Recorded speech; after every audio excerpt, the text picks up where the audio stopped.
My name is David Click Cox. I'm an artist manager, educator, been in the business for 20 plus years now, and I've worked in many different areas of the business. I'm very excited that we're partnering and getting the support from Advance, which is a new organization for Canada's Black music business professionals, and I highly recommend everybody check them out. Their URL is advancemusic.org. If you are not a member already, please just sign up so that we can build a better communication, unification, modification, whatever you want to call it, mobilization within the industry, you know. This whole thing came about. I sit on one of the boards with CIMA. I've been a CIMA member for almost 10 years now. It's definitely benefited me with artists that I manage. I've been able to get tours around the world. I've gotten record deals for the artists I represent just from the opportunities that CIMA has presented. And having a good conversation with my good friend, Ian Andre Espinay, who I've known for many years, we had a dialogue about the lack of communication and amongst the Black professionals in the entertainment business, period. I'm sure a lot of you have seen so many Zoom meetings and conversations online, especially from our counterparts in America, but we don't really hear what's going on in our own backyard. And it's a different scene. It's a totally different thing. And that's what this whole series is about for the next 10 weeks. I'm gonna let Ian talk a little bit more about some great ideas and what we're trying to do with this whole thing, you know? Okay, so I'm Ian Andre Espinay. Nice to meet you all. I am a 25-year veteran of the entertainment scene, 20 years this year in entertainment production, events and concerts, and also own a graphic design and consultation business called Black Star. So the reason for this entire project, you know, obviously we were all jarred by the murder of George Floyd and the hundreds and hundreds of other atrocities that take place against Black people, as well as the ones that we saw at home most recently. And we were all captive because of COVID. And I think it had a profound effect on opening the world's eyes to what we as Black people see on an ongoing and regular basis. After a conversation with Click, I said, there has to be more done than simply wearing Black Lives Matter t-shirts and posting. Changes need to be made at a systemic level to the organizations and corporations in Canada, where despite the fact that people believe that racism is better than in the States, it actually is not. It's just a different style of closet racism. It's a lot more polite, but it needs to be changed. Whether we're talking about microaggressions, we're talking about economics, whether we're talking about the perception of Black people and in the media, whether we're talking about Black people in positions of power, and especially in this industry where, by and large, the majority of the music forms that are making noise in the world today are Black music forms. And unfortunately, we do not have self-determination in the way that these things are perceived or put into the world. And so I wanted to do something more. And so when Click came to me with the CIMA concept of when I was already working on a roundtable, when he said, bring it to CIMA, my thought process was maybe we can make a change at the system level with all of the organizations in the Canadian entertainment industry. So what we are doing here today, plain talk, bad manners. We are going to talk about the issues that are faced by Black people in the entertainment music space in Canada. What will come of this will be actionable solutions that will be written into a report in conjunction with Advance and others who we will consult with to attempt to make changes at the organizations. If we finish this report and hand it over and people say that they do not know what the issues are that Black people are facing, they do not want to understand or change, right? And that's it. So, yeah. And just to add before I throw to our lovely discussion here with everybody is not only is it a report just to put on blast, but I also hope that this is something that will empower our community beyond looking for assistance from anybody else. We need to look within ourselves and our own community and showing leadership, and that's what these conversations are also about. So I would like to start by everybody introducing yourself. Let's start with Dalton, and just share a little bit about your role in the industry, and then we'll go to everybody else and then start the conversation. Yeah, absolutely. Yeah. So my name is Dalton Higgins, and yeah, I've been sort of working in the trenches in different capacities for over 20 years, which means, yeah, I'm old. That's right. But I've worked as a publicist and a PR strategist. I'm also an author and a journalist and a podcaster, and I've also been booking shows and festivals for since 2002, beginning with a company called Shine New York Urban Box Office, all the way over to the Harbourfront Center in Toronto, and among other things. Oh, yeah, thanks. So thanks for having me. Awesome. Melissa. Can you hear me okay? Yep. Sweet. My name is Melissa Vincent. I'm a writer, editor type person based in Toronto. My work has appeared in Pitchfork, Billboard, the Globe and Mail, the Fader, places like that. And right now I'm the current Polaris Prize jury foreperson, which is a board of directors role. And basically in my role, I select the new jury members or help with selecting the new jury members, and on the voting day, help count up the votes. So I'm really thrilled to be here. I feel like a lot of the questions being raised in the last couple of weeks, they're things people have been screaming for decades. So I really look forward to using this time, using the space, using all of the people who have tuned in to imagine how we can turn this into a brainstorming session and really hopefully come away with a lot of solution-based models for how to move forwards. Awesome. Ian, KAMAU. Mute. What's up? My name is Ian KAMAU. I'm an artist, writer, and designer, born and raised in Toronto. Had a bunch of albums out back in, I guess, to the end of 2010, 2011. My last record came out One Day Soon in 2011. Yeah, I'm an artist, I'm a writer and designer, I'm independent, and primarily I'm interested in actualization of Black artists, and specifically in the city that I grew up in. Great. Daniela. Hi, everyone. I'm currently a project director, but I originally started, I guess, at a record label at Universal Music for almost a decade, or I should say Universal Urban to be more specific, where I did everything from street team to sponsorships to marketing.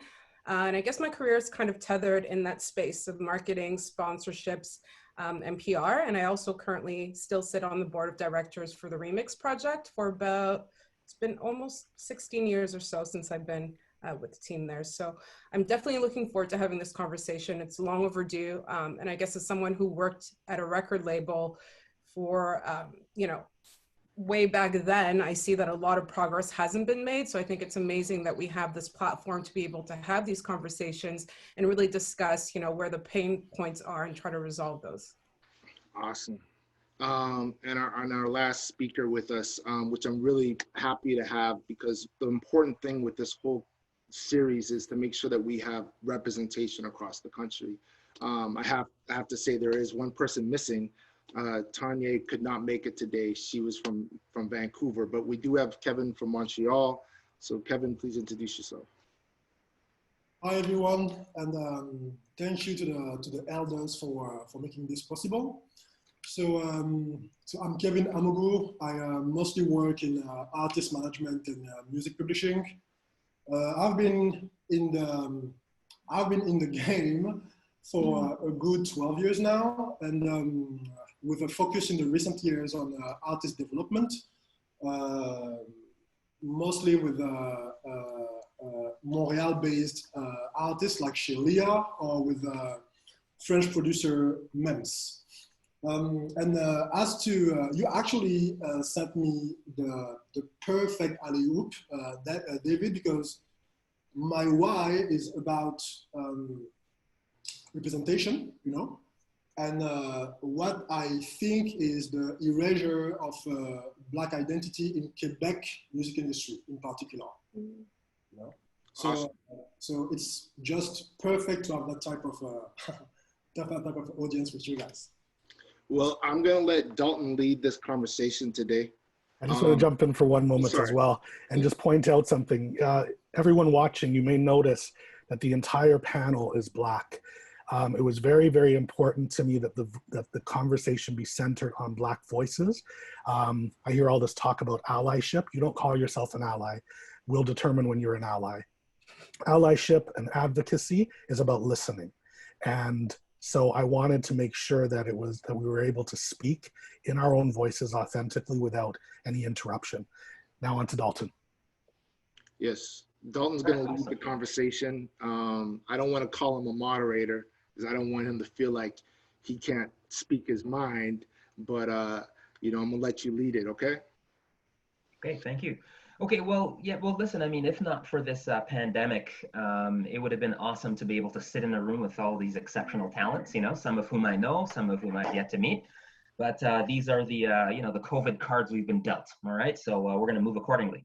So before we get into it, I wanted to know just, you know, very briefly, like, how do you all feel, how have you all felt seeing all these major companies, you know, in Canada, including in the music industry, and people posting Black Squares hashtags and apologies. Everybody's apologizing to the Black community, and it's, you know, seemingly, you know, everyone seemed to stand in solidarity with us, you know, over the last couple months, or apparently. So I just wanted to get your sort of knee-jerk response to all that. Well, in my case, for example, I will say that I don't notice anything, you know. Like, I will even dare to say that nothing has changed, you know.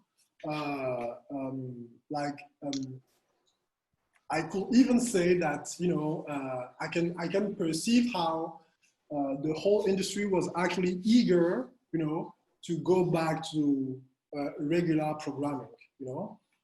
It's not like during that time, that month period, it's not like, you know, problematic contracts, you know, for certain artists have been fixed, you know, or publishing disputes, you know, have been fixed or whatever, you know. So that window, that was the perfect historical, cultural, contextual window to actually do something else than posting, you know, Black squares, you know. Nobody has actually taken that opportunity, you know. So for me, it's just back in the same source, you know. Anyone else? How do you feel? How are you feeling seeing this? I mean, I saw a guy wearing a Black Lives Matter T-shirt on the train this morning. You know, this is white guy. Like, it's just I'm a bit, it's weirded out. That's why I asked the question. What do you say? You know, I think it was great to see in that moment that people were aware, despite the fact that it was long overdue. But I think we all sensed that it would be short-lived, and now we're seeing that people moved on weeks ago. There were no concrete or actionable steps taken beyond the Black Square. And I think for me, that's why I have a hard time with the word allyship, because I think in their minds, putting the Black Square, putting the hashtag Black Lives Matter represented the allyship that they felt we needed, without going beyond that and really examining, you know, what is the issue, or what are the issues that we are actually bringing to the table that need to be resolved.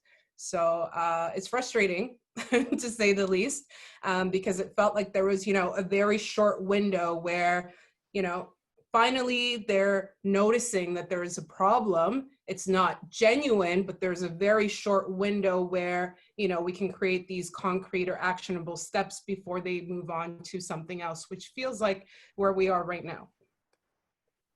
Okay. Anyone else want to weigh in on that one? Yeah, I mean, I think, Daniela, you said it really well. Even when there was so much energy and there was so much interest and so much attention, I feel like everybody knew that, you know, that type of energy wasn't sustainable. And that, you know, I think right now in this period, in this kind of immediate post period, that a lot of Black folks knew was was on the horizon, and we kind of anticipated this. I think this is almost more important than the month of June, because now we get to see what happens when there isn't attention, what happens when it feels like lights aren't shining, and this is when the actual work happens.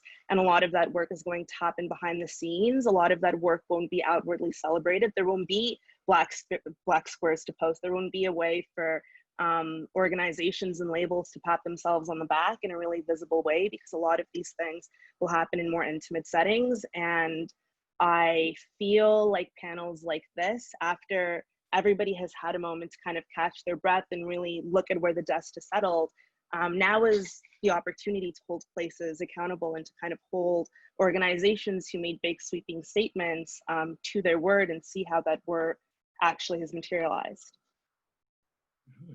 Okay. I think it's mostly PR. I find it very difficult to believe that people were not aware before. There's a difference between not being aware and not placing value on those lives, or not caring because it doesn't affect you. But it's not like people didn't hear about Trayvon Martin before this. It's not like people didn't hear about all the names all the way back to Emmett Till and beyond. It's not like people weren't around watching the civil rights movements. It's not like these things aren't on the news every time a Black person gets killed, even though the majority of times where something like this happens and it's not sensational, it doesn't end up on news. I find it very difficult to believe that people were not aware. There's a difference between not being aware and not making it a priority. So that's why I think all of this is PR, and it'll pass like most other trends. Okay, right. No, and it's important for people tuning in to hear that, because our people that are non-Black, that are continue to post hashtags and squares and what have you, perhaps they are somehow feeling that things are okay. But what I'm hearing back from this group before we move forward is that it feels a bit patronizing, it feels condescending, it feels like performative allyship, which is not good.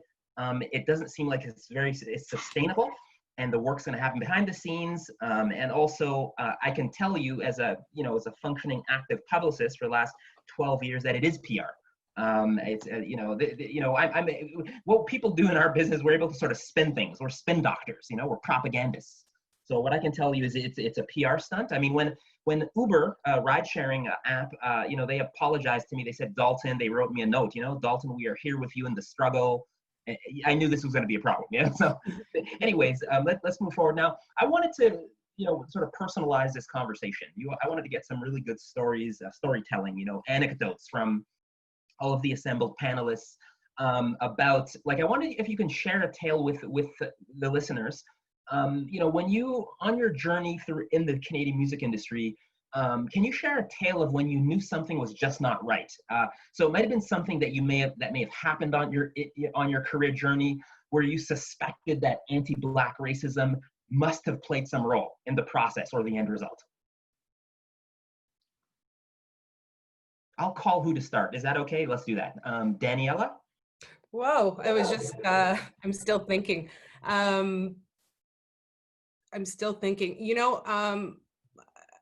guess for me, when I started Universal and Universal Urban started, I loved the idea of the street team, and I loved what we were doing and putting up poster boards, but I never really understood how we were insignificant in terms of the work that we were doing, or how we were viewed because we were doing or promoting urban music to the rest of the record label.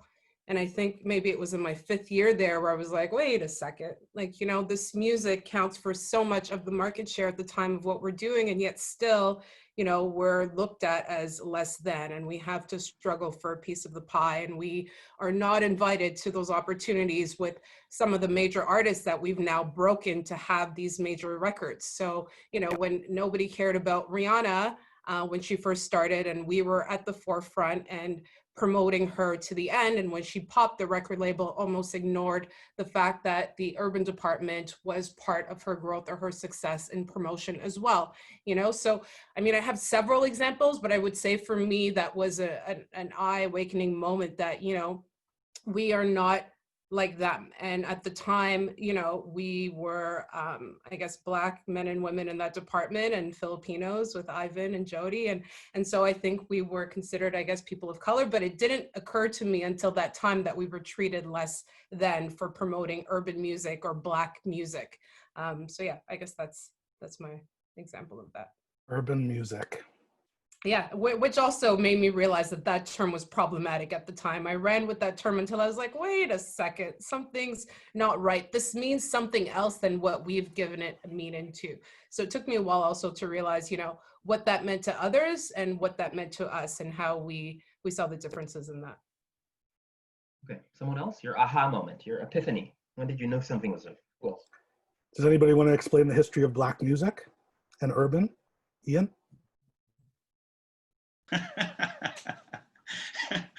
Does anybody?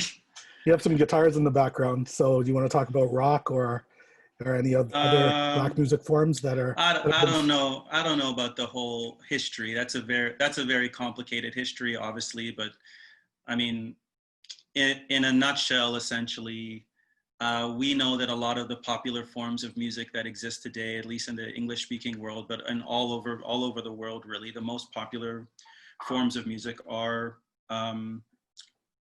Black musics, largely because that lineage comes from slavery in the United States, the secularizing of certain kinds of spirituals, which turned into blues. Blues spawned R&B and jazz and house and hip hop and rock and roll, and I mean, just go down the line and watch the evolution of all of those things. So really, most of the music that we describe as popular music now is either Black music or is derived directly from Black music, obviously including rock and roll, hip hop, and what they call pop. The thing, I think the whole thing isn't right. As to Dalton's question, I think the whole thing isn't right. The music industry in a whole has always exploited artists. Just look at the numbers. Look at who owns the majority of the intellectual property. Intellectual property is the core of the music business. So if the first thing you do when you're trying to get signed to a label is sell off your intellectual property and your future intellectual property, then there's a problem right from the beginning, and the music industry is based on that. I don't work in the music industry. I'm an artist, right? So I've never been signed to a label. I've never had a publishing deal. I've never hired a marketing company. I've never had tour support given to me or anything like that. The money that I've got has either been from people or it's been from arts councils, which I guess you could say is like part of the industry. So all of my development, all of my production, all of my writing, my recording, that happens in the apartment that I grew up in, which is where I'm talking to you from right now. And a lot of that is because there's times that I tried and there's times that I said predominantly I want to be an independent artist. And the reasons why I wanted to do that is to ensure that for self-determination and to be able to do what I want. Also, in a lot of ways, I don't fit the mold in terms of the kind of thing that I make or its viability in an actual market. And I think a lot of artists then fall into that category. We may be on the periphery of the industry, but as to your question, I think a lot of it isn't. Then if you put being Black on top of that, or being a Black woman on top of that, or being a Black woman who's marginalized in some other way, you know what I mean? You're gonna have more and more progressive problems as you encounter a music industry that has a very particular mold and framing to it. And if you don't fit into that mold, then essentially you're not a part of that thing, so. Okay, yeah, fair enough, yeah, that's a good one. In my case, it's actually funny because I have experience, my experience is based on 2 different countries. So my experience is based on both the French music industry and the Canadian music industry, you know. the two share some similarities, but there are really some Canadian / Quebec particularities that really blow my mind every single time, you know. In fact, to answer your question is, my answer is, what has not been weird, you know, or what has not been ever problematic, you know? Just to give you, instead of actually giving you a particular example, because I can give you an example for every day of the year, you know, but I'm going to ask you that question. Like, we know, for example, when it comes to booking for a festival, for a show, things like that, we know that there is a difference between fees when it comes to female artists, you know, and male artists. It's a fact, it's proven, been there, you know, like it's not even a debate anymore, right? It's not even a debate, you know? We know that. So if there is a discrimination based on gender like that, you know, for fees and shit, it's probable that the same exists also based on race, you know? Like, how many times have I had the feeling that, you know, my acts are getting the short end of the stick when they are the one who actually bring the bigger audience or have the bigger numbers, you know, compared to their, let's say, white counterparts or white competitors, you know, to call a dog a dog. So for me, it's much more about how many stories can I tell where I did not feel ostracized, you know, because the norm for me is being ostracized, you know, like that's the norm, you know, and this is what I'm trying to actually make people realize, you know, is that the norm is the norm for me is what you would perceive as actually not normal, you know. So another thing that always surprises me with Quebec or Montreal music industry is that there are no Black people here. Like, of course there are, you know, but I don't know. I think that I know in the city 3 other Black managers, you know. I don't know a single visible Black artist in Quebec. I don't know. I don't know one. You know, I don't know one. Of course, if we remove, you know, the big names who already are established, like the Ketranadas, you know, that tier list. Of course, if we remove that tier list, who cannot actually even be considered Quebec artists, you know, because that development has not been done by anyone based in Quebec, you know. Like it's almost like it's the same as considering that Drake is a Toronto artist, you know. Like he's a recent Toronto artist, you know, but his development was not function of any Canadian pool whatsoever. So yeah, that's just a few of the things that always surprise me with Quebec or Canada.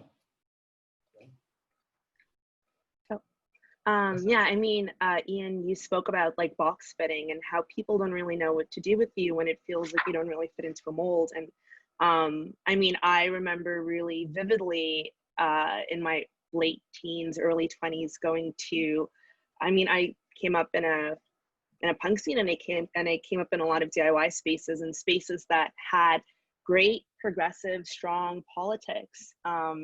and a lot of like vocal allyship, and still those spaces were like white in this way that felt so jarring, given the fact that it seemed like people could recognize what was wrong, but there was no way to imagine how those spaces could be made more diverse. And I think, you know, as I've sort of gone through the industry, I've seen that trend is not really something people age out of, or that kind of like systemic homogeny is not something that people age out of. It's something that exists in every level, and it exists at like networking events and at mixers and at, you know, these places that you go to. It's not uncommon to be the only person in a room. And I mean, I think for me, it really clarified when I started to work on the editorial side, and I would sit in the morning and kind of open up my email, and the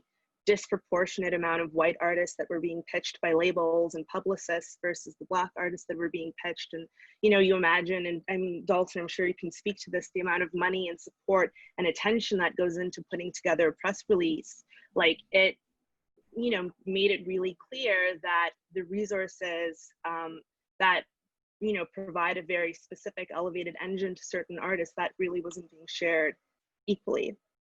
You know, that being said, I've found that in the last couple of years, it's been really exciting to see a lot of young teams sort of organize within themselves and look at who they have in their community and like build those support networks without needing a big label, being able to do things independently. I think that's been a really important adjustment. But I mean, Kevin, you said this really well. Like, it's difficult to select one sort of aha moment, because it feels like those aha moments are just like this dull, sustained thing that you recognize at every juncture. You can find something that's sort of off.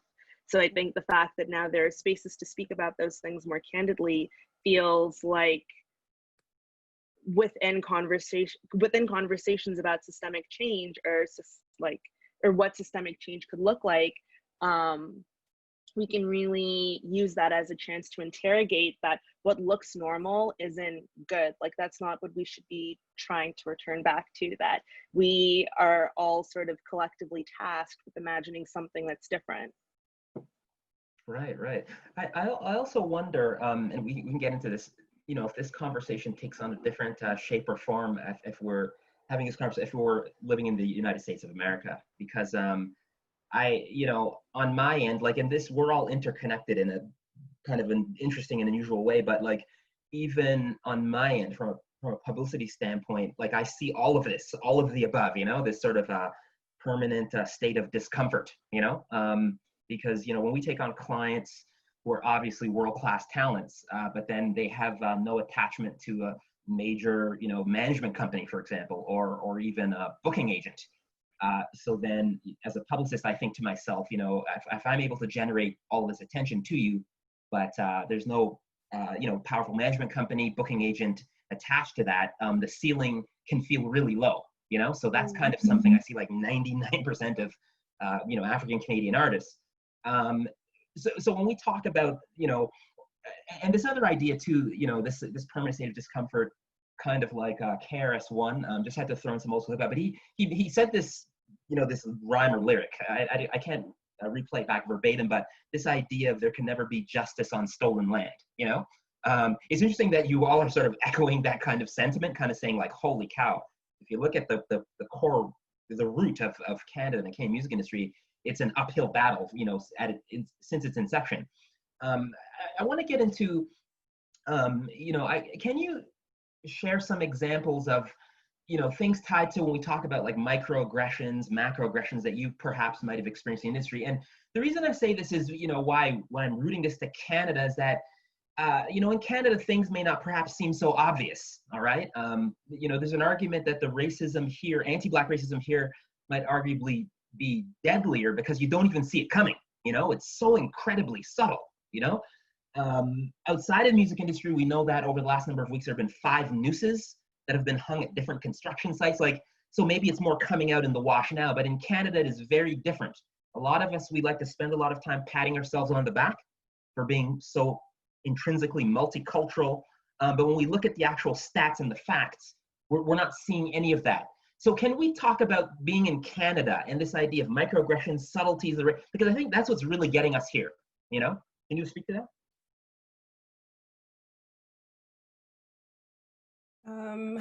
I guess I'll go. So I guess for me, when I look at it, it's beyond. I mean, the microaggressions, I live them daily in any spectrum, not just the entertainment or music industry. I'm Black, I'm a woman, I'm dark-skinned. So those are all the things that I live with in any sector of my life at any given moment.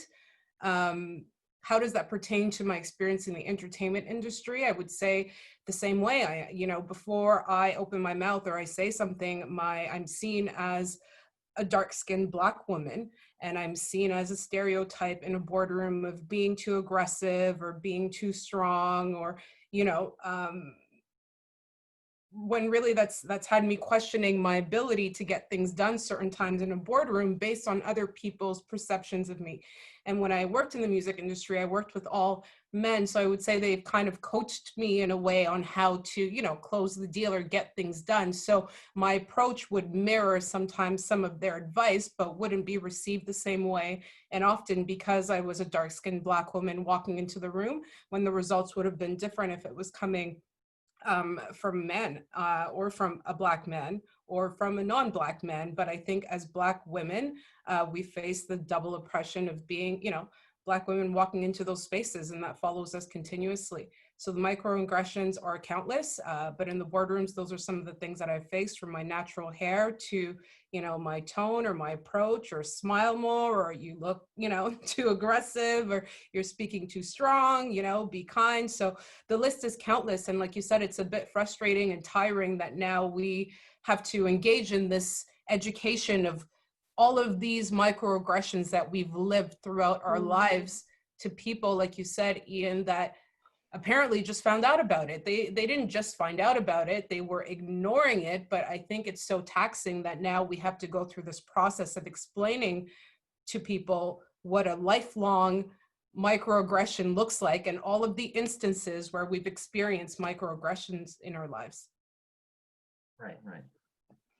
Melissa. Yeah, I mean, thank you so much for saying that, because I think, those microaggressions exist in our bodies in a way that we sometimes can't really name what they feel. We just sort of feel like we have to show up to meetings or show up to things with armor, because we know that anything can be thrown at you for any moment. I mean, I've been thinking so much about this false perception of perfection that I think a lot of Black folks feel like they need to subscribe to in the music industry at all times, where it feels like there's no room for mistakes. It feels like any misstep and any sort of shortcoming will be overanalyzed and will be focused on, and that will kind of disqualify you from being able to have a voice in certain spaces if you are, one of the few that work in and around the industry. And I feel like that expectation is something that contributes to a lot of burnout for Black folks.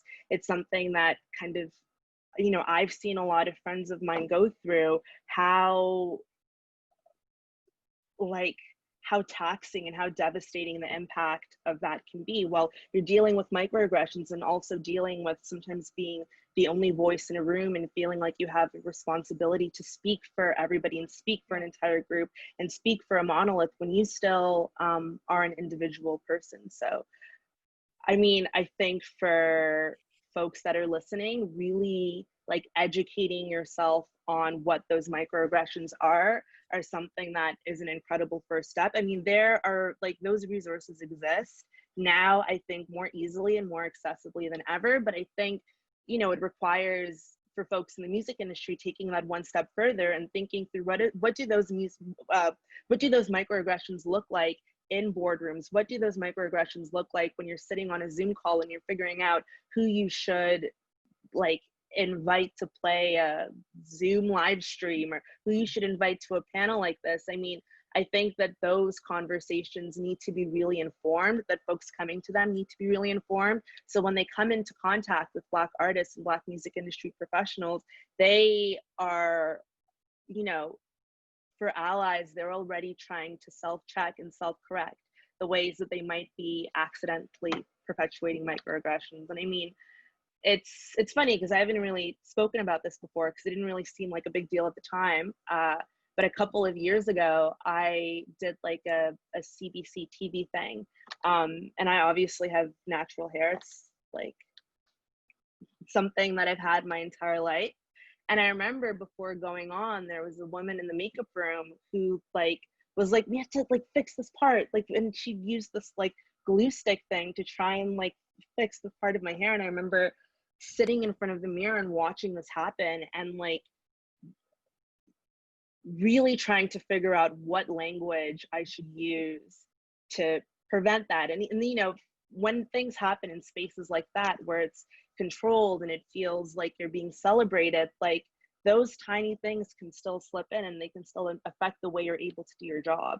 So, I mean, I feel for a lot of folks in the music industry, it's important to prioritize how they're creating spaces for Black care, because it's not uncommon for somebody to have a meeting in the morning and something like quietly traumatic happens, and for them to carry that weight throughout the day.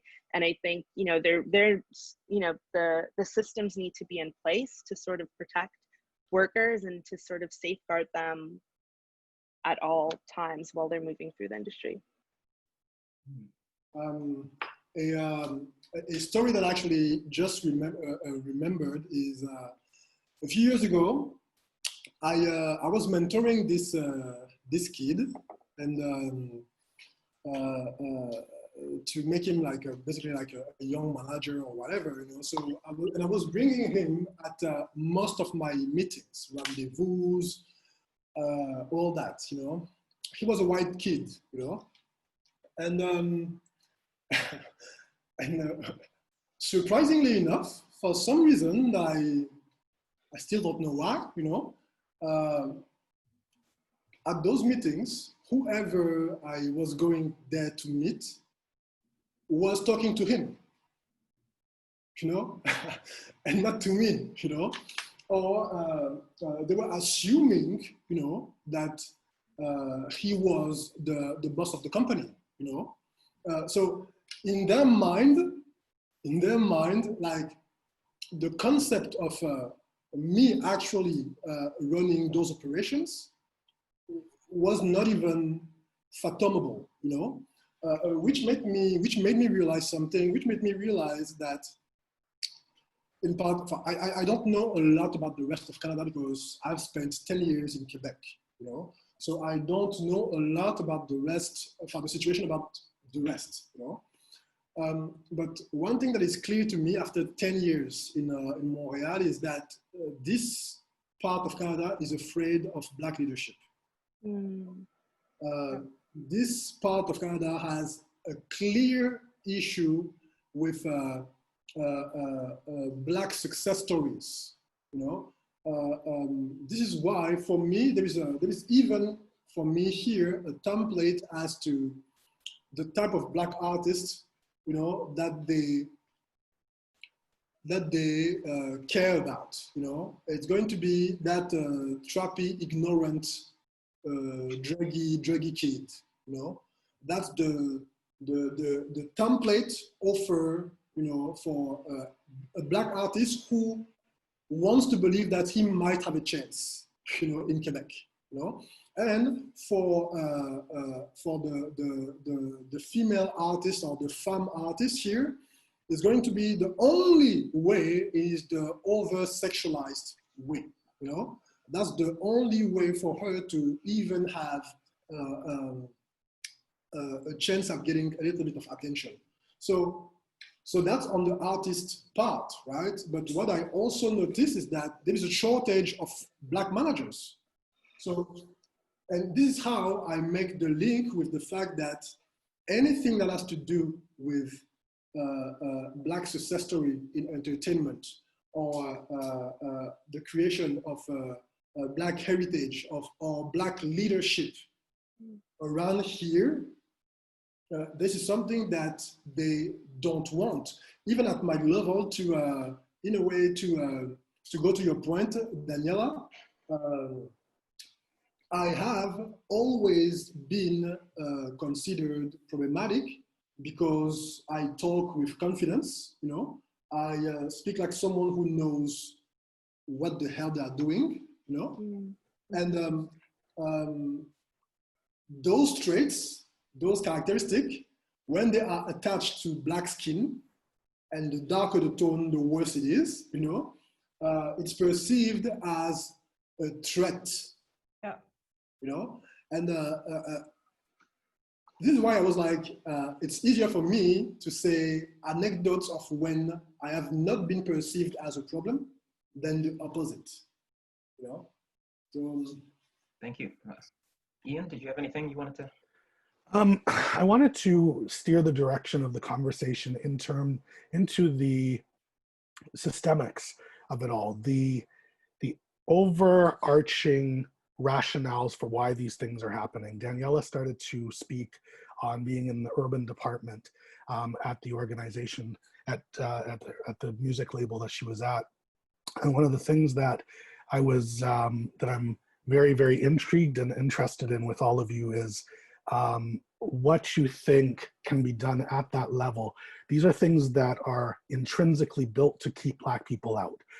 It is the way that the boards of directors, the governance, it is things like having an urban department in a music company. Those things speak to the number of Black people in leadership. They speak to, and specifically in music, the idea that very few of the people who are making decisions with respect to Black music are actually even Black. I want to speak to, so, you know, if the panelists can speak to systemic racism, if you Yeah. Yeah, also too, I'll add on to that, Ian, just as far as like, sometimes when Black music practitioners, you know, you can work at any sector, management, journalist, artiste, sometimes people are unclear as to, you know, what we're up against. And it's interesting because last month, Jessie Reyes, you know, the Colombian-Canadian singer-songwriter, who's not Black, but she, you know, actually delivered, you know, some information statistics on the situation we're in. So she basically said, and I quote, you know, at Sony Music Canada, there's 90 employees, only 8 are Black, right? At Warner Music Canada, it's 86 employees, only 7 are Black. Universal Music Canada, that she signed to, she said they have 175 employees and 11 are Black. And this is at a time when we know that, and this is not open to debate, that Black music dominates the charts. It's the most streamed and consumed music form, period. That's not even open to debate, right? Rap and R&B, that's what's happening now. What is it, 35% market share? So you guys want to weigh in on that? This idea of people being in positions of authority that look like us, and why is that not happening, and how do we fix it? I actually have an anecdote, you know, for that. You know, I was talking at the heights of the unrest, you know. I was having a conversation with this white artist, white producer from a Quebec-based label. And he was basically telling me that they are not interested in trying to tell stories of Black artists, you know? They are not interested because they don't know how to, you know? So, okay, so they don't know how to, thus they are not interested in making the effort to try to tell those stories, you know? But it's okay, actually, bro, if you don't know how to tell those stories. Just hire people who know how, you know? But that part is the part where they are starting to have an issue. Why? Because they do not want to be complicit with Black success stories. We don't want Black success. We don't want Black leadership. Thus, we are not going to foster a generation of people who actually can become that, you know? So to me, that's the issue that I see in Quebec, you know? There is a reason it's manufactured, it's not at random, you know, like, it's all real, basically, you know? And they are very aware of that, and it's just not happening. Just not happening. Someone else want to take this idea of leadership roles? Because this is a hugely important one. In Canada, in America, my Rolodex is filled and littered with African-American executives that have clout, making a lot of money, decision-making authority, right? It's not happening here. Not even it's 1/50th. What's happening? Real talk. Can I ask a question? Yes. Are we talking about systemic racism, or are we talking about anti-blackness specifically? Yeah, I would say all of the above. Okay. I would say all of the above, because they are inextricably linked. When we talk about, yeah. Mm-hmm. I hear you. I'm only going to talk about anti-blackness, though. Let's do it. I don't think these companies, corporations, systems have been ignoring us. I think that they don't value us. So they're not engaging with us. Even when we generate the kind of value that they respect, which is money, they still don't really value us, right? To say I'm going to invest a certain amount of time or energy or money or resources or whatever in any kind of an artist, Black or other, means that you have to value them, even if it's simply valuing them for their potential, for their economic return. It means that you have to value them enough to be able to do that investment.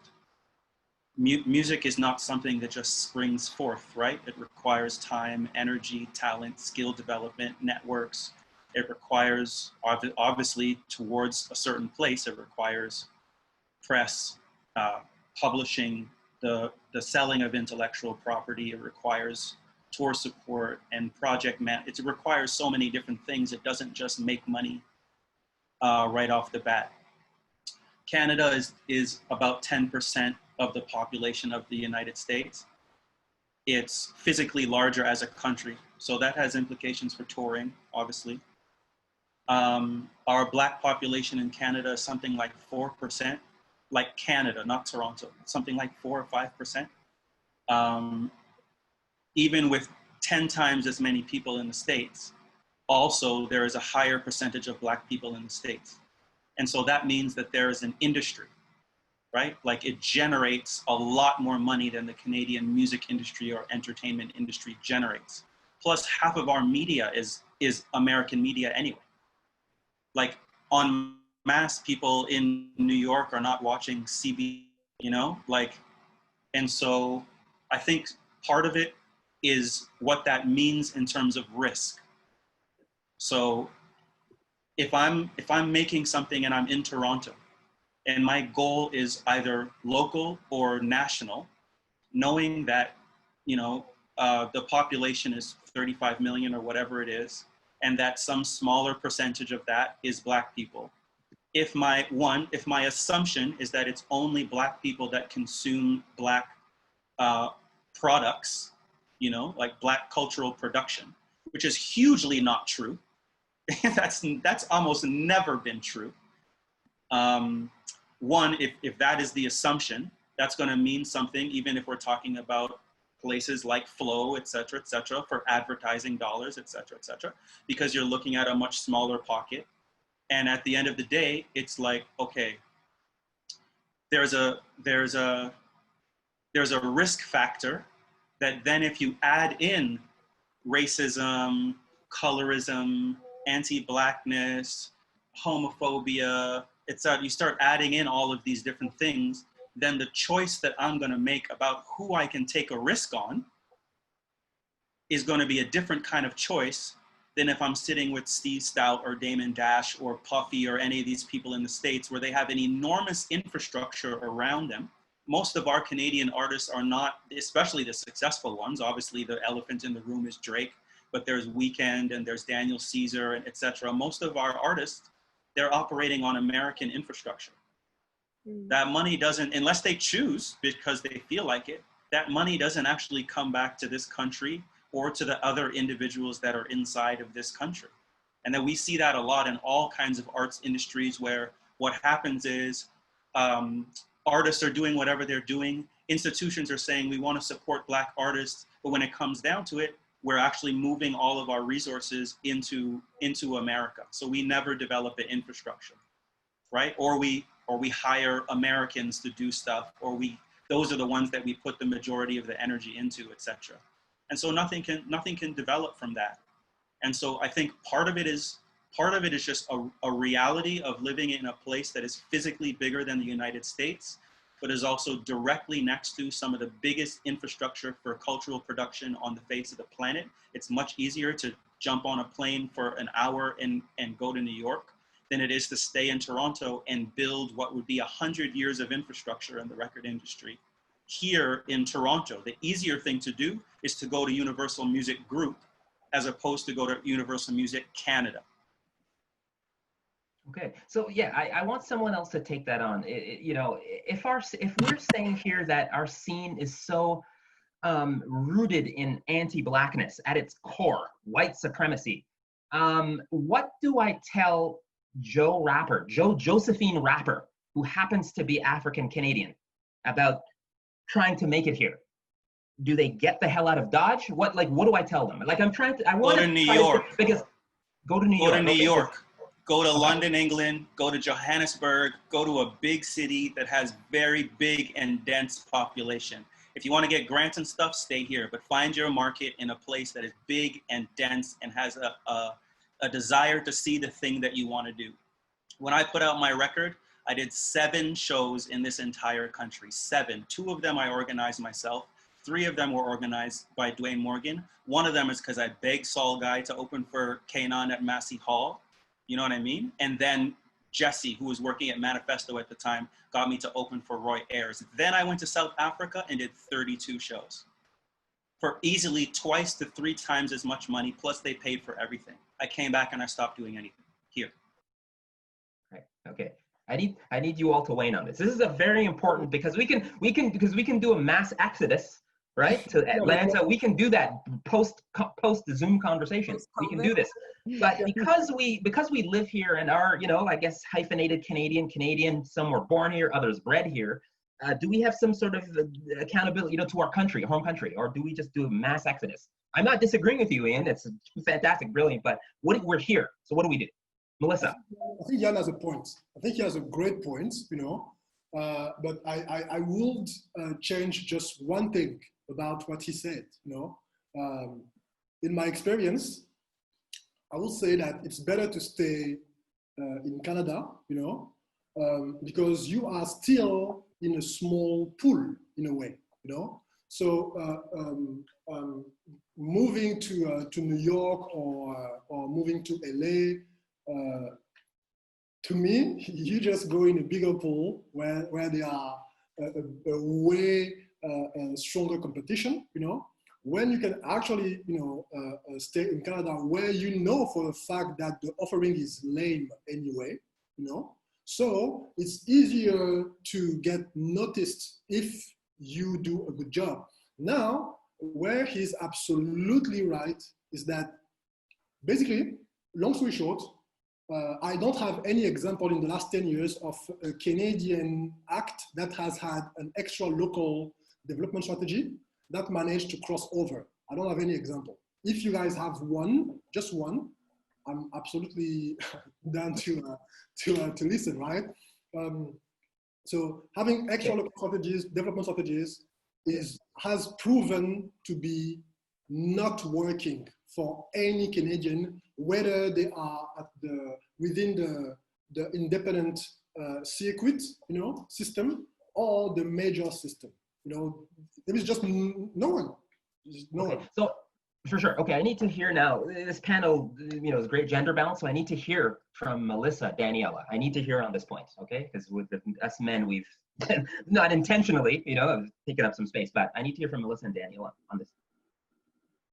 Yeah, I mean, I think, you know, the sort of elephant in the other out of many, one of the elephants in the room in this conversation is the fact that the Canadian music industry is built on a foundation of like this idea of CanCon that looks very different from what like most people consider successful Canadian music to be right now. And I think that there are a lot of things at every different level that still haven't been changed and still haven't been retrofit to include the ways that Black artists are entering the music industry at a variety of different levels. So, I mean, I think until things at that foundational level, whether it's how grant money is allocated, whether it's how releases are understood, you know, the amount of pushback artists experience when they need to like figure out how they qualify a mixtape in a lot of different spaces. That seems like something that should have been rectified a long time ago, but it's still something that a lot of artists face. So I feel that, you know, those material elements that a lot of individuals in positions of power have the sort of authority and space to change are things that would help create more access points for Black artists. But that being said, I also don't want to erase the work that a lot of like Black DIY collectives, not only in Toronto, not only in Ontario, but around the country are doing to help create new spaces and imagine new spaces and sort of in small ways build structures that I think the rest of the music industry needs to be paying attention to. Because when we also name the Daniel Caesars of the world, we're also looking at, you know, a lot of folks who have figured out what it means to do things themselves, what it means to do things together. And like, I feel like for a lot of artists, they know that the system doesn't work for them in the way that they needed to. So there has been a lot of thought and a lot of effort into figuring out how to build something new, how to look at your community around you and figure out who is a designer, who can mix your album, who can kind of create these beautiful products that actually are being exported internationally and receiving acclaim without a lot of the backing and support from like the more traditional parts of the industry. So I feel like sort of more porous knowledge passing between spaces is something that we need to look more carefully at. Okay, thank you, Melissa. Danielle. I think my angle is different. I think I'm thinking of it from, if you're asking about how the structure of the record label could be different, I think, you know, the idea that there's still internships in 2020, I think is ridiculous. I think that, you know, salaries for individuals at record labels that are below living wages are ridiculous. I think that is also not empowering or encouraging any Black creatives, any Black music professionals to stay within an industry like that. So I think, you know, this idea of allyship of all of these other people that work at the label that aren't making it more inclusive for Black people to join or to even elevate beyond the roles that they have into senior leadership roles. I think those three things are a huge part of the problem. I mean, all of the people that are sitting at the table comfortably with their seats, with their good salary, that aren't speaking on behalf of the non-paid internships, that aren't speaking on behalf of, you know, below minimum wage salaries. Okay, it's maybe not below minimum wage, but below living wage salaries. I think, you know, for me, those are the biggest hurdles that are standing in the way of Black music professionals getting their foot in the door, building a career in the music industry here and having senior leadership roles. I think that when I think of allyship in that sense, that's what I'm thinking about. I think those are the three things that need to change in order to encourage leadership roles at record labels for Black people. Okay, good. Now, I want to, because we don't, just for the sake of time, I want to get a bit more aggressive with this, although, you know, I'm naturally aggressive. So we know that, you know, change, they say change is a process, okay? It's a process. It's not a moment. It's not like a 2-3 month kind of a hashtag sharing, a Black Square posting kind of, that's just not what it is, all right? And I noticed all the panelists sort of talked about different parts of the industry, different sections of the industry where it's just like almost like we need to sort of tear it down and rebuild it, you know, because if there's Black booking agents, I don't know any, you know, and I've been doing this for a very long, or Dwight Ireland at Pecan, like there's none, okay? Black management companies or Black managers attached to major management companies, few and far between. And it just goes on and on and on, okay? Venues, okay? So et cetera, et cetera. Now, what do we do? I want something, the people tuning in to sort of take away something, hopefully that's a bit tangible, concrete, like what needs to happen to expedite this process, okay? Because we are in Canada, and if we're sort of saying that at its core, it's built to CanCon and to support, you know, a sort of this Caucasian white rock and pop scene. This is what we're all saying. Like I'm just reading between the lines here, and some of you all are spelling it out. How do we expedite this process to change? You know, in my James Baldwin, you know, there's this thing I posted on my Instagram page where he says, hey, you've been telling me it's going to take time. Time for what? You know, my grandparents, it took them time. he said, I'm 60 years of age. It took me, nothing's happened in my lifetime. It's not happening in my nieces or nephews' lifetime. How is this change gonna happen? So what needs to happen? Do people need to essentially pull, like, like an Elon Musk, kind of say, okay, I'm resigning from the board to open it up for somebody who's black, right? Ben Mulroney did some kind of thing where he said, hey, I'm gonna give up the show. I mean, that's questionable at best, in my opinion, but is that what needs to happen? We need to get a bit more, can we just end this conversation with a bit more, as far as recommendations that are just aggressive and real? Because rather, so as not to have to engage this conversation the same tone a year from now, 2 years from now, what do we need to do? I think that one of the things that we can do is actually to stop asking for a seat at the table. Okay. That's one of the things that because it means that I still need you to eat. Like today. And I also say that because in our particular case, we have decided to take the independent route, opposed to go through labels and majors. But an attendee actually asked that question earlier in the question part of the Zoom. But my experience is that you actually experience way less of all of those bias while independent. Now, as an independent, it doesn't mean that you have to be that romantic idea of the struggling artists or the struggling poets or whatever. No, it doesn't mean that. It just means that you have decided to build direct connections with the people in the industry that actually matters. Like you don't need your label to have a direct relationship with Apple, with Spotify, with Tidal, with any one of those guys. You don't need a label to have a relationship with those people, So to me, it's really about actually building our own tables, basically. Okay, good. Yeah, and I'll just add on to that before we go across. The other thing is too, because we are tax-paying citizens, I 100% support what you said. That's what I did. I built 12 years ago, even before that. So I wholeheartedly agree with what you're saying. But we should also be able to access, because we're tax-paying citizens. I was on a CBC a couple days ago, and pretty much quizzed the CBC what's happening there. Like your tax-paying dollars go to fund the CBC. So they should be playing black music, historically black musics, right? R&B, reggae, dancehall, soca, it's your tax-paying dollars. So when we talk about government grants, no, we should be also beneficiaries of those too, because your tax-paying dollars go to support these organizations, all right? Yes. Okay, let's go across. So I want to jump back in and talk about something Melissa spoke about, because when I wrote this topic, it was all about systemics. At the beginning of the conversation, I talked about plain talk, bad manners. The fact of the matter is that in Canada, the racism is intrinsically built into the systems. Melissa talked about CanCon. CanCon was developed in such a way to protect Canadian music, or what was Canadian music. The systems, as she has pointed out, have not been altered to reflect the diversity of the country. And consequently, you are seeing this, and this is why I called it systemic and systematic. You are seeing this across all aspects of the Canadian music business. You are seeing it in the economics.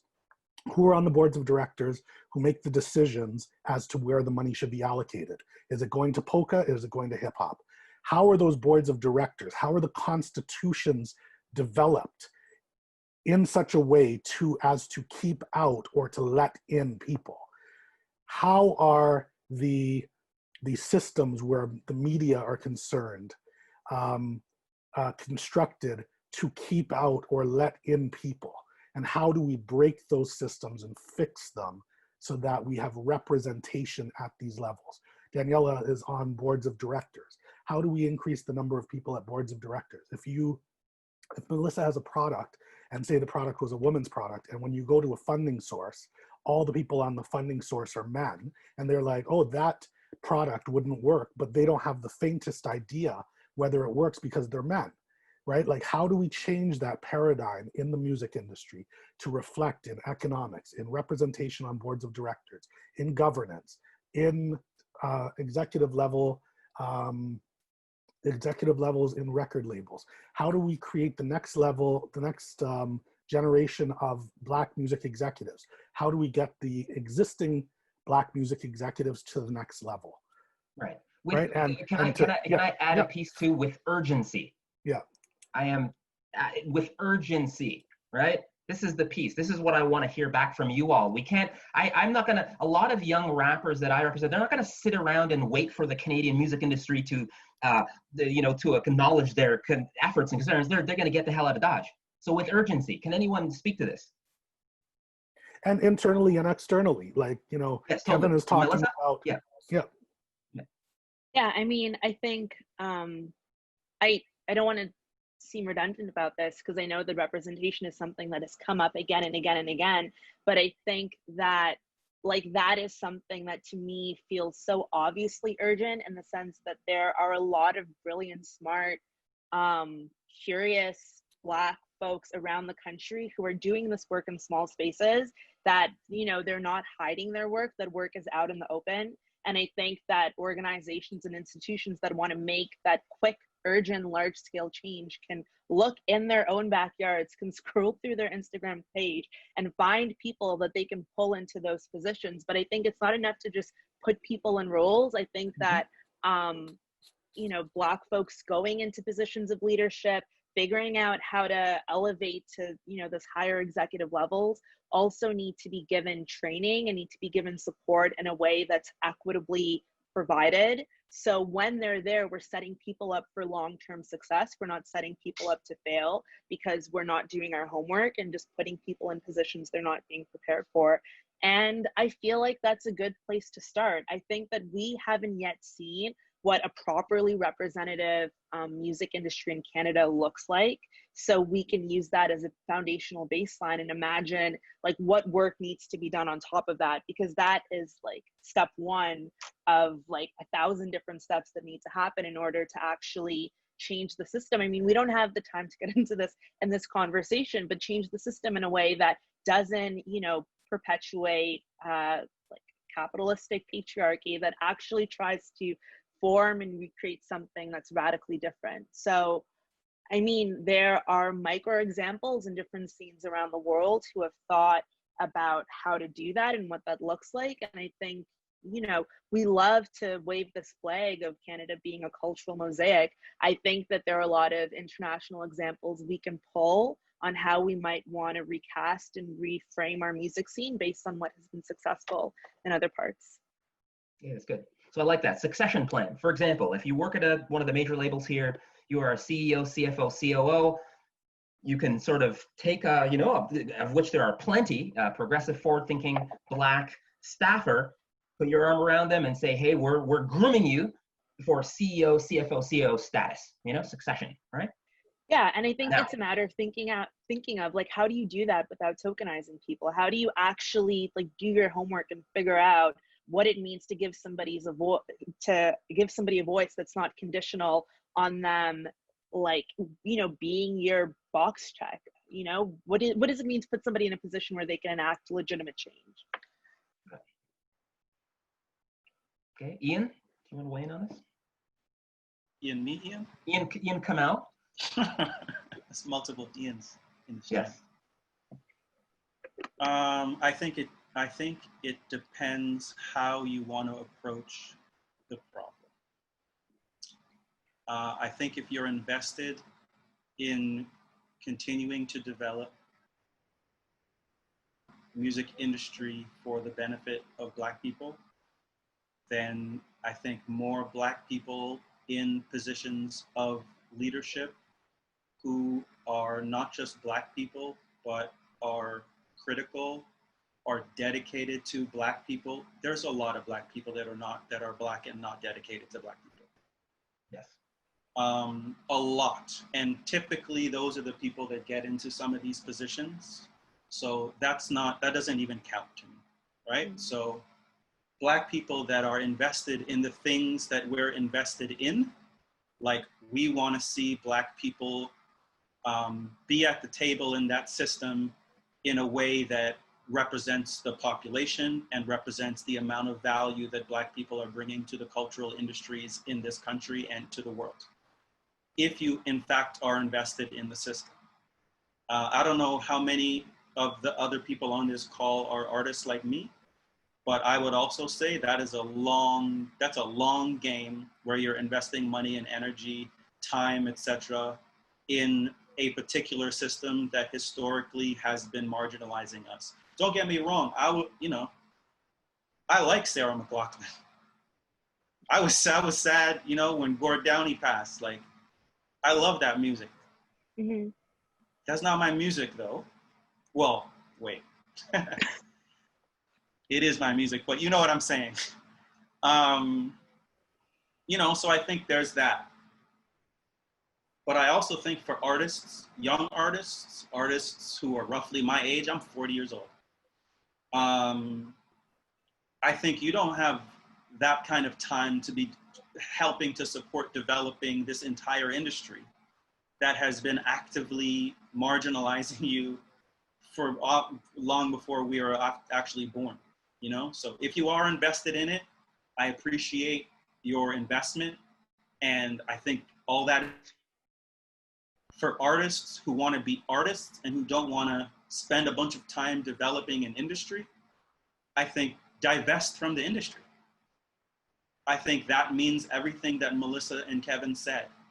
That means beginning to create your own infrastructures, build your own teams, educate yourself as to what is intellectual property, money management, fundraising, strategy, marketing, psychographics, demographics, graphic design, communicate. Like, it's a lot to do. But if you want to invest in yourself, as opposed to put that energy into developing some industry with, guess what, you don't own. If you get signed to a label, the first thing they're going to ask you to do is give up the most valuable part of what you do, which is your intellectual property. I'm not sure why anybody would rush to do that, especially we're in the age of the internet. Not that YouTube or Spotify or Apple Music or anything are not enormous corporations that are led and run by white people that devalue the work that's on those platforms as well. We could go into the numbers of that, streaming numbers, etc. But I just think there are multiple ways to do it. And I think you have to look at the particular thing that you want to invest in and decide what is most important to you. For me, the Canadian music industry is not terribly important to me, but I wanted to be an artist. I didn't want to be in the industry necessarily. I wanted to make music, So that's what I would say. I think I been listening and just taking everybody's thoughts and it's been really, really good. We definitely have to go to some questions. We could be in here talking for hours and hours about these issues because there's a lot of trauma. Like, you're sitting and holding in with a lot of trauma. That's not something you unload in an hour. I understand that. But, even myself reflecting on things to share experiences I've had working with Universal, being an A&R guy. When I started the job there, I asked them not to make me the token hip hop A&R guy. I asked them, I just want to be an A&R guy. I'll bring any act that you want to the table. I have a good ear for music. One of the first acts I brought to the company was Sam Roberts. But I didn't know, I don't think I was taken seriously because at the same time, I'm a Black guy and I'm considered like the hip hop guy. But, nobody knew who Sam Roberts was besides a couple other people. One of the things I'll never forget, it's almost like trauma for me, is going out to check out a rock act and having other people that I know in the industry saying, what are you doing here? Yo, we created fucking rock music. That's why I'm here. Do you know what I'm saying? So having those type of things are things we deal with. But I think one of the things to really address that has come up is mentorship from a business perspective. And these are one of the things that I know Advance is definitely trying to bring in people and be part of the collective, is to help with not just you know, advocacy and trying to make sure that we have a seat at the table, but also to empower ourselves. You know, artists like Ian talking about building your own infrastructure is super important, but we're not really, I feel like everywhere I go, there's great panels to like give artists the tools and information on how to be an artist. But we don't have enough spaces that are actually empowering Black people how to be a label owner, a publisher, own their own media outlet. You know, I feel like we need to do a lot better job in this country, across Canada, in terms of empowering ourselves for ownership. That's my perspective on things. Yeah, so Ian, do you want to throw, is there anything you want to mention? Questions? Andre Espinay?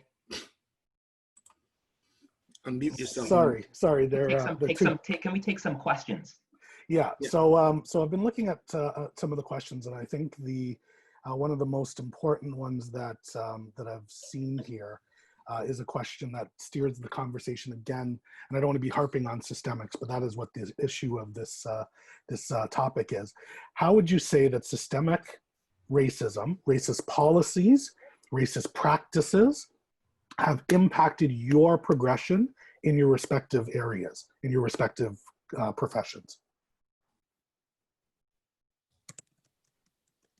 Does anybody want to take that?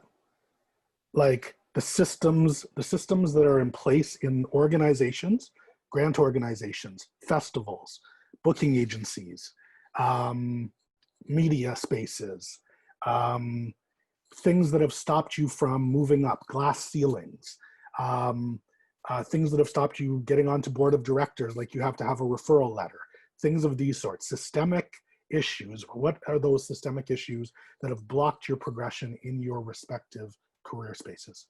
The grant system. Grant system, okay. Can you speak to that, please? I am 10 years in the music industry in Canada. Yep. Never got a grant, never ever, you know. All the while, right now, having one of the artists in Quebec with the highest metrics, you know. So, but she's just Black. I guess that's one metric that she can't really change.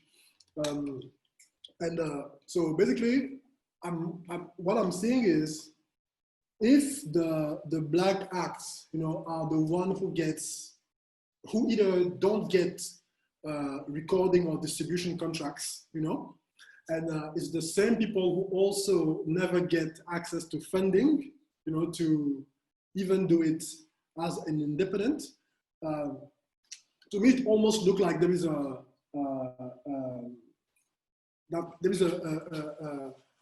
intention, you know, in keeping those away from that path, you know. So we are not going to give you those recording contracts, not going to give you those distribution contracts, you know, or opportunities, but also we are not going to even provide you with the means to even do it without us. We just don't want you to do it. You know, that's, well, in our case, luckily enough, it has not really prevented us from doing our thing, because it's also about, for us, it was also about how can I say that? For us, it was also about how we perceive the music industry, in the sense that in Quebec, it's an industry that is grant-based. So the labels or stuff don't really care about, you know, recouping, because you didn't really invest anything in reality, you know? So we don't really care. It didn't really affected us directly, but it's something that we saw other people being affected by, you know? So it's not really for us that I'm talking, it's also for those who have been affected by something that I've noticed. I yield my time.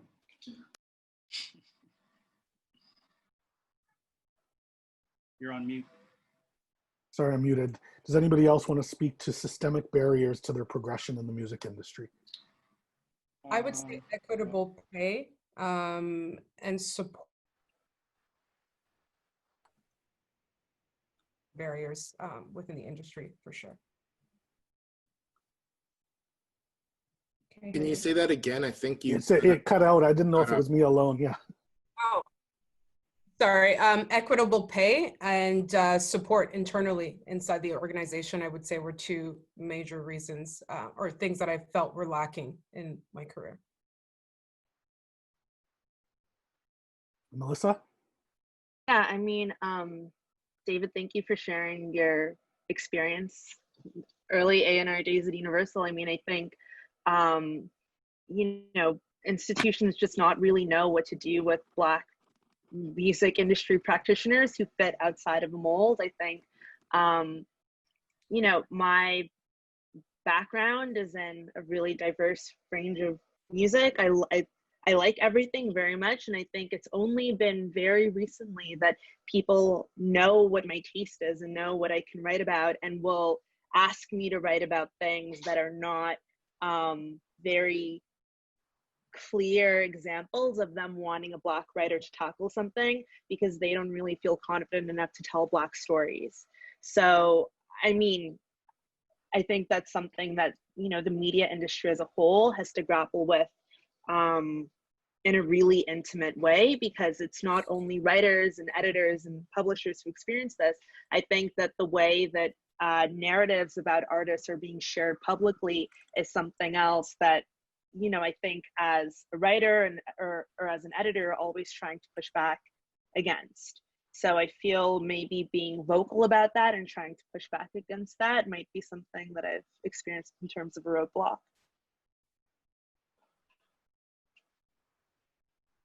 Dalton.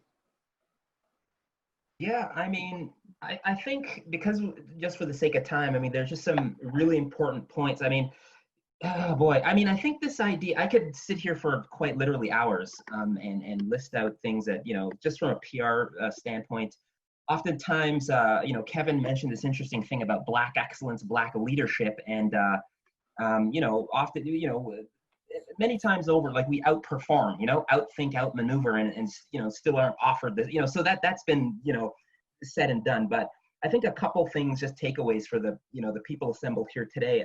You know, Ian KAMAU said something important in that, and I think that's been something that's been holding us back here in Canada.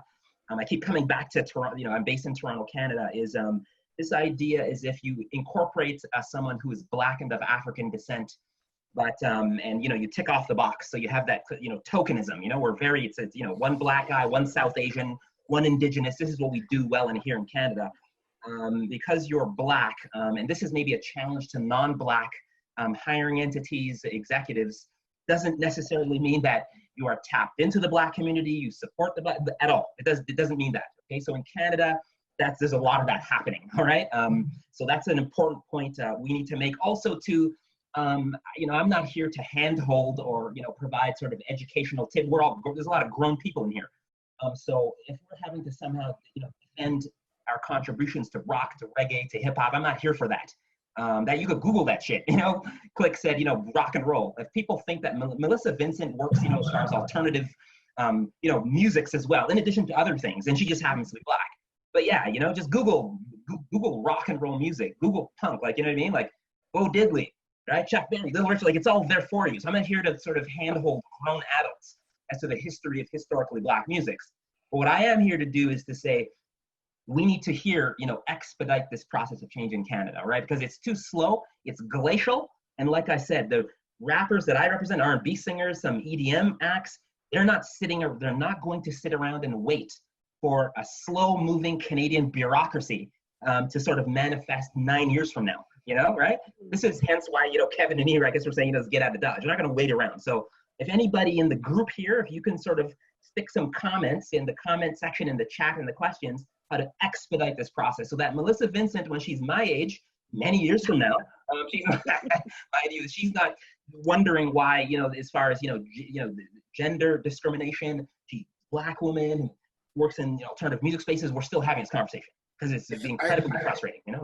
I want to just say, I think, because I sit on a lot of different boards, I've worked at different record companies, I've seen a lot of different things. I don't always feel like that we're not allowed in the door. I don't necessarily think that, in my opinion, I don't believe that that's what's happening. And I'm noticing that even now in all the conversations I'm having, you know, in promoting advance and promoting what we're doing. What I do find is that there's a lack of, like, I feel like now, I feel that we're in a different space and time. I really do feel that there's a certain feeling I have about unity right now amongst our community, and us wanting to do more for each other. Even with it, you know, I say this to Ian, like, yo, talking to people, like sitting on these advanced board meetings and hearing people talk from all different generations, trying to like make a difference and come up with a way to how we can empower each other, is not something I've heard in the way that it's being done right now. And I think that that's the difference in the change that we need to have right now, is actually uplifting ourselves, taking a younger person that we see something in and actually uplifting them. You know, Ivan Berry was the guy who lifted me up. Frolly Flex lifted me up. And I'm trying to do that to the next generation. I'm trying to find, okay, who's, like, I've done that for other people. I've done that for Gavin Brown. I've done that for Lowe, who managed the division. I've done that for other people. And I think a lot of us have to do more of that within ourselves if we want to see a better infrastructure. And it's not just like managers. It's like, okay, yo, do you know what? We need more accountants. We need booking agents. Well, let's find somebody who can be in that role and bring them into the spaces, or show them how they can run their own team. That's my perspective when we're asking about, like, what are the steps that actually have to be done? You know what I mean? Right. Mentorship, succession plans, hugely important. Yeah. Yep. So I talked at the beginning about plain talk, bad manners. I think there's elephants in the room, and I think there's always elephants in the room, but I'm going to disagree with my light-skinned associate here when I say that there are levels to, like, acceptable and palatable blackness. And so the doors that I can get through because I'm light-skinned are often not the doors that our dark-skinned brothers and sisters can get through.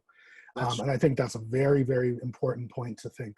And it's like, and to your point, like, there are things that, there are tables that decisions are made on that we are not a part of.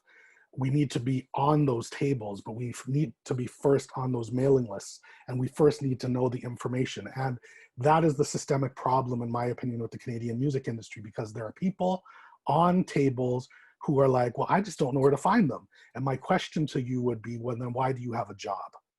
Right? Because this is like, you know, as Melissa talked about, checking boxes. They're like, okay, Canada's population of Black people is 8.8%. or whatever. Ian, I think, was it 4.4 in Toronto, or 4.4 across the country? I think it's 8 or 9 in Toronto, and it's 4 point something across the country. Yeah, 8.9 in Toronto, 4 point whatever across the country. So let's just find, we have 100 people, let's find 4.4. Okay, one's in the cafeteria, one's whatever, and we'll give one job. And that's, Kevin's laughing, right? And we're gonna find the most friendly, the most unthreatening Black person that we can find to put in this position, because many a time we go through a cycle in these corporations. Daniela, Melissa, they go through a second, Black women carry us everywhere that they go, but they go through a second set where they come into the company and everybody's like, oh, we love them so much, your hair is so cute, right? And then they start to, like, contribute, and then people start to roll their eyes. And then you go through this stage where it's like, well, you know, you kind of don't really fit in here. You feel othered. And then you go to another stage where you're like, she's problematic. She's always angry. She's always this, where they're unable to be authentic. And so when I'm talking about systemic racism, I'm talking about getting people in positions that represent the Black community in an authentic way, so that Black people can be brought into the industry to be themselves and represent and self-determine what it is that we are going to do with our music, the way that we are seen in the media, the way that we are seen economically. And, you know, Ian and Kevin spoke about working outside of the system. We also pay taxes, as Dalton has said. And so the battle has to be staged from outside and from inside, right? And as Click said, we have to each one teach one, bring one up, everybody grab one and take one up. But until you have people who are in those positions, there's no roadmap.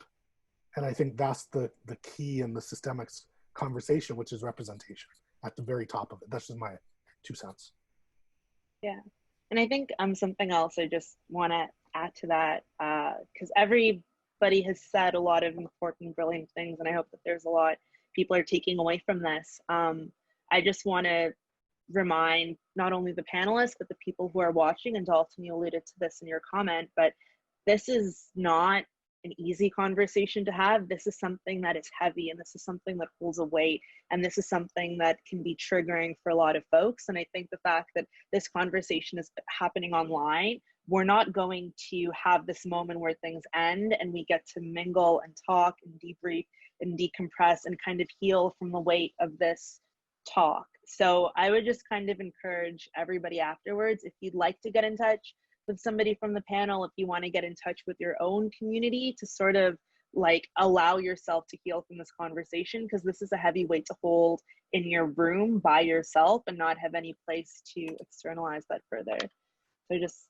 kind of wanted to flag that, because this is important, but I don't know if I'm alone in saying that, like, there is a weight to this, and I think that that weight can turn into productive energy, but we need to be really mindful of how we're understanding it and identifying it and harnessing that into change, so it doesn't become a weight that suppresses people further down and prevents them from doing this work. Agree.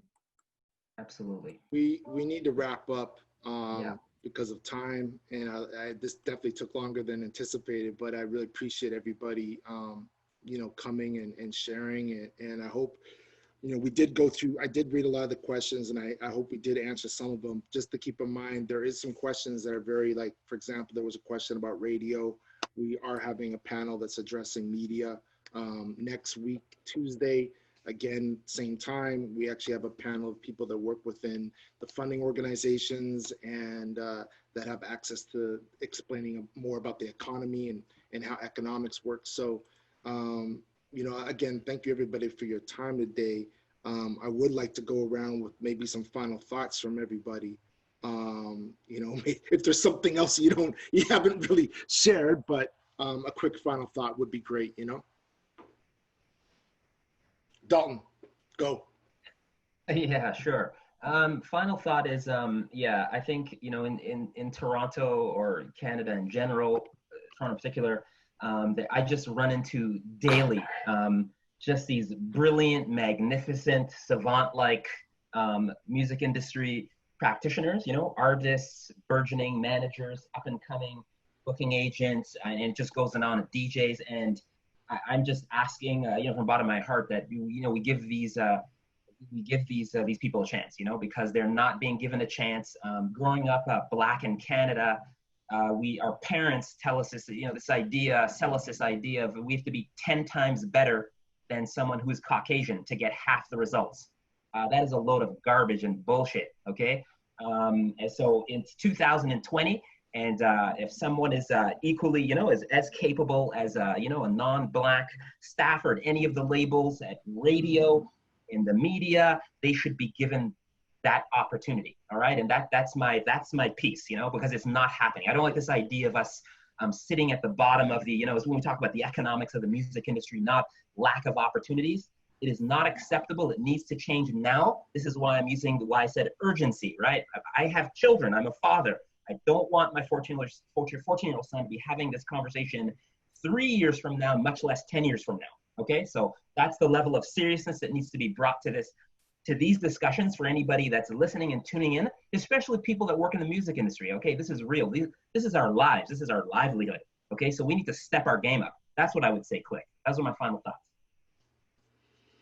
To the point that Click made earlier, and also to the point that André made, like, representation really does matter. But most of all, it's also mentoring. But I would actually say that it's also vertical mentoring, So it's not only the generation of the elders, who have, for me, a responsibility, to transmit knowledge, ways, processes, connections, but also the new generations who can actually also teach to established elders, people, new models, new ways of actually, doing the business, because you just don't stop learning, you know? So I think that my 2 points are really representation does matter and vertical mentoring. So not only from the eldest to the youngest, but from the youngest also to the eldest, you know? So those are my 2 points. I mean, I think. Yeah, go Melissa. Oh, yeah, I mean, I think to sort of piggyback off your point, Kevin, I've been thinking so much about creative intimacy as we sort of do this work, and how, you know, it's one thing to just sort of bring people up and bring them up with you, but I think that there is also a whole section where we need to learn how we nurture these relationships that we develop, how we nurture spaces where we can actually create mentorship that is vertical or kind of horizontal, where knowledge is just shared and passed really comfortably and really easily. And I think that, you know, no one is really taught how to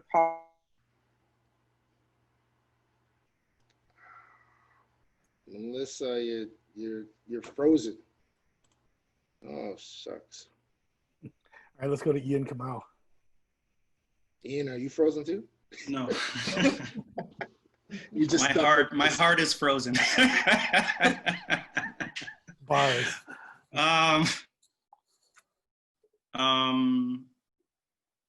Yeah, I think I'll just say at the end, it was a good conversation. I'll say what I said at the beginning. My primary interest is in Black artists being able to actualize themselves, and Black people in general being able to actualize themselves. That means owning what you do. That means ownership and trying to actually build the value of what it is that you do in whatever way you decide to do that, whether it is inside of the industry with labels or publishing companies, booking agents, whatever, grants, or if you're just like on your own, or if you have a team that you've developed, et cetera, et cetera. I would say for anybody that's engaging with any company or any individual inside of the cultural production space, whether you're doing music, etc., always look at the financials, look at how much money is being spent at that organization, look how much money people make. And so when you're in the conversation, you can start to have a conversation of like what your actual value is if you're going into any kind of a partnership or any other kind of a relationship. Yeah, I mean, systemic racism and anti-blackness is very real, and I think Ian is right to be approaching it, to look at all the systemic ways that that Black artists specifically are excluded, and Black people who want to work in the industry are excluded and marginalized from an industry that they bring so much value to. Melissa, do you want to finish saying what you were saying? Hey, we can't hear you, Melissa.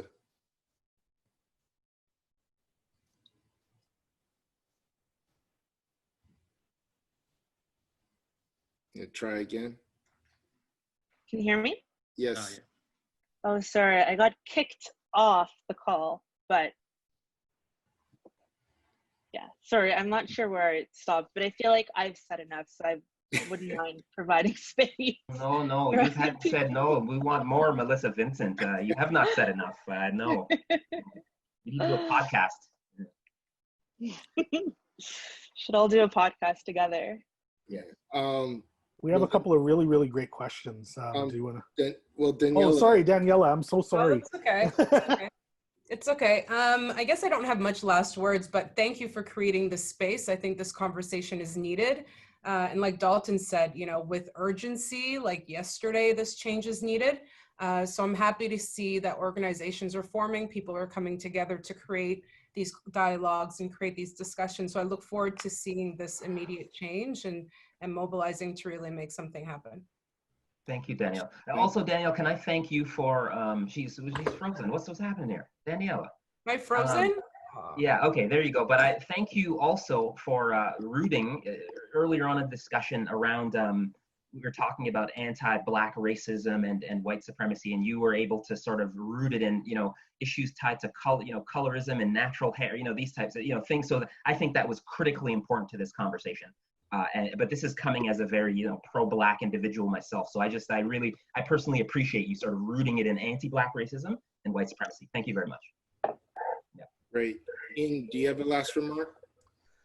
Well, just some last remarks and then some housekeeping. Upcoming topics for the future panels. Episode 2 is on economics. Episode 3 is on anti-Black racism in the media and the spaces that create it. Episode 4 is barriers faced by artists, whether they are independent or at a major label. 5 is systemic and systematic barriers inside the corporate and organizational structures. And then we have 2 episodes on retention and succession, 1 on bringing new people into the industry and 1 on keeping and escalating. And I want to add for myself and Dalton, creating independence like Kevin and Ian, so that you can speak your truths with limited concern about the ramifications. Building a house in somebody else's kingdom is very difficult, but when you're independent, you have a little bit more leeway, and we need to change that for our brothers and sisters who are working inside the corporate entities as well. And listening to everybody here, I kind of, especially, I said it earlier, Daniela, Melissa, Black women, everywhere that they go, they open a door for everyone, not just Black men. If a Black woman is president, an Asian woman can be president, an Indigenous person can be president of the United States, et cetera, et cetera.